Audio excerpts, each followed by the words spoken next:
Welcome to Lesson 2, Basic Economic Problems, a core concept in economics that applies to every country, business, and even your daily life. Let's begin with one simple truth. Why do these problems exist? Because human wants are unlimited, but resources are limited. Think about it. We want better phones, faster cars, more food, cleaner air, better healthcare, free education, and the list goes on. But here's the catch. There's only so much money, land, labor, and natural resources available. So every society, whether it's the USA or India, Japan or Nigeria, has to answer three basic economic questions. 1. What to produce? There are millions of things a country could produce, but what should it actually produce?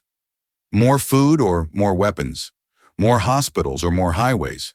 Should a farmer grow wheat or sugarcane? Let's take India as an example. Every year, the government has to decide how much of the national budget should go to healthcare, how much to defense, and how much to education. The decision depends on the country's priorities, needs, and values. 2. How to produce? Once we know what to produce, the next question is how to produce it. Should we use more machines and fewer workers? That's called a capital-intensive method. Or should we use more human labor and fewer machines? That's called labor-intensive. Let's take a real-life example. A factory wants to make t-shirts. Should they install automated machines to mass-produce them? Or should they employ more workers to do the stitching by hand? The answer depends on the country's resources. In a country like India, where labor is abundant, using more human workers might be more efficient and ethical. 3. For whom to produce? Now comes the final and perhaps most important question. Who will get the goods and services produced? Will the rich get more? Will everyone get an equal share? Will rural areas get the same facilities as urban cities? Here's a real example. The government provides electricity subsidies, but should these go to all households or only to the poor and needy? Every policy must answer, who benefits? Who solves these economic problems? The way a country answers these three questions depends on its economic system. Here's a simple breakdown. In a capitalist economic system, the market buyers and sellers decide everything. For example, the USA. In a socialist economic system, the government decides what's best for the people. For example, North Korea.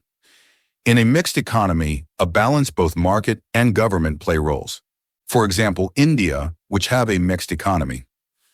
India is a mixed economy, so both private companies and the government work together to solve economic issues. A real-life example, your food stall. Let's say you run a small food stall. Even you are an economist in action. You decide what to cook today? Biryani, momos, or sandwiches. That's what to produce. 2. Should you cook everything by hand or use a machine to save time? That's how to produce. 3. Should you sell your food at a premium price for rich customers or keep it affordable for everyone? That's for whom to produce. See, you're already making economic decisions. In summary, every economy, whether large or small, faces these three basic economic problems. What to produce, how to produce, for whom to produce, and how these problems are solved depends on the resources available and the type of economic system followed.